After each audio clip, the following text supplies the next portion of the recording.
Genghis Khan was born on the harsh Mongolian steppes around the year 1162 AD. He was given the name Temujin that fateful day, a name that would later change, as would history itself. Genghis Khan would go on to become one of the most formidable and successful military leaders the world has ever seen, and the creator of one of the largest empires on earth.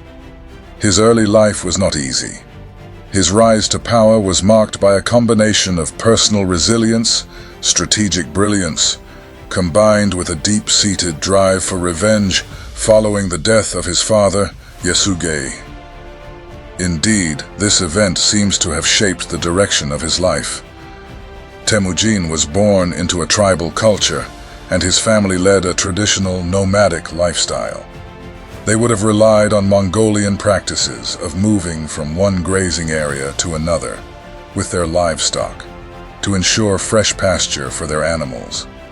Livestock was their survival.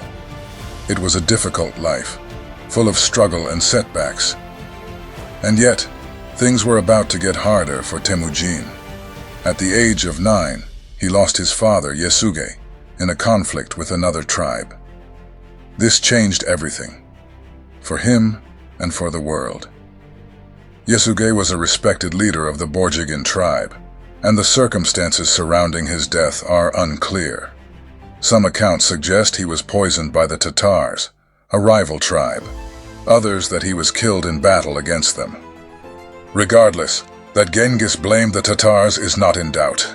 The demise of Yasuge threw young Temujin and his family into a precarious position. Without his leadership, they were abandoned by their own tribe and faced not only the harsh realities of nomadic life, but also the constant threat of rival tribes seeking to exploit their vulnerability. Temujin and his mother Hoylun struggled to make ends meet, at times enduring harsh poverty and social isolation. These were formative years for the future conqueror, as he harbored a profound sense of loss and a burning desire for revenge against the Tatar tribe. Somehow, the boy survived and grew up quickly. His quick mind and physical strength increased year by year. At age 16, Temujin gathered a group of men together to raid another tribe and steal their horses. Horses were crucial for survival in Mongolian culture, as they provided transportation, food, and provided status. Horses were essential to their lifestyle, and raiding was part of Mongolian tribal culture. The raid was successful, and this victory vaulted Temujin up the ladder of his tribe. By successfully stealing a large number of horses, he showed he could provide for the people in his group. This was just the very beginning. His first steps toward real power involved navigating the complex tribal dynamics of the Mongolian steppes.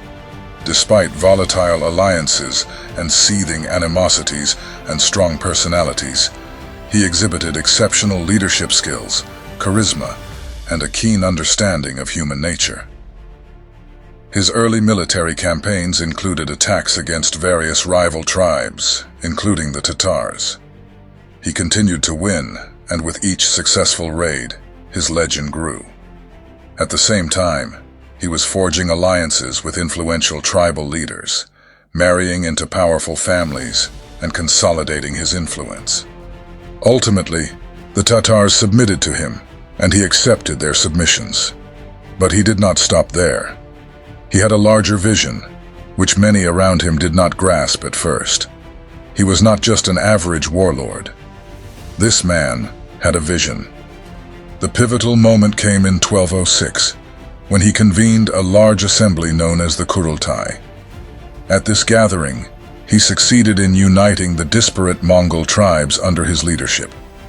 Overcoming divisions and hostilities, he began the process of creating a greater identity. Here he took the name Genghis Khan, a name that evokes terror and awe through the centuries. Temujin was no more. Genghis wanted to share his vision of their future. To consolidate the tribes, he established a code of laws known as the Yasa, designed to foster a sense of unity and common purpose. And it worked. The tribes came together under his leadership, and Genghis Khan set his sights on the horizons. He embarked on a series of military campaigns that would transform him into a legendary conqueror and ruler. Speed became pivotal to his strategy. Perhaps it was the horse culture he was born into. The Mongols were skilled horsemen, and their effective use of cavalry played a crucial role in their military victories.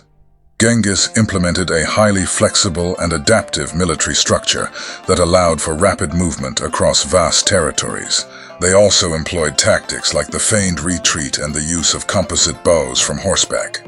Genghis developed innovative siege warfare techniques, including the use of siege engines and psychological tactics to demoralize the defenders. Perhaps because he had experienced fear and vulnerability as a boy, he knew how to push those buttons in his conquests. His army had a decentralized command structure, which allowed for quick decision-making on the battlefield.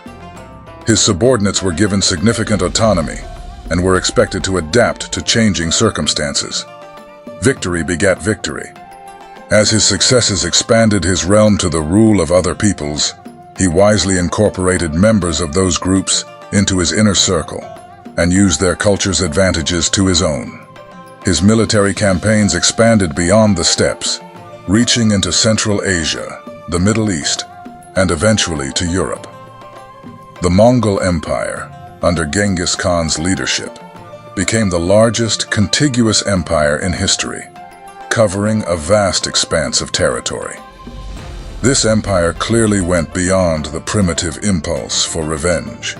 While his military campaigns were marked by unparalleled ruthlessness, resulting in the deaths of millions, Genghis Khan also implemented policies that promoted religious tolerance, trade, and cultural exchange within his empire.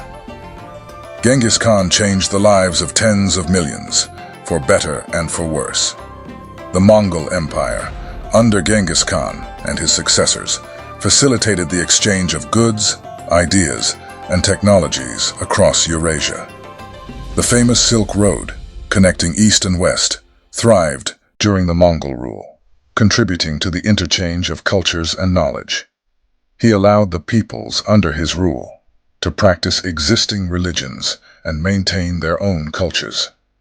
Buddhists, Christians, Muslims, and members of other faiths kept their practices after being otherwise subjugated by the Mongols. This softened the impulse to rebel and allowed the Mongols to rule from China to Baghdad to Hungary. The early trauma of losing his father Yasuge in circumstances tied to tribal rivalries likely fueled a deep-seated need for validation and revenge.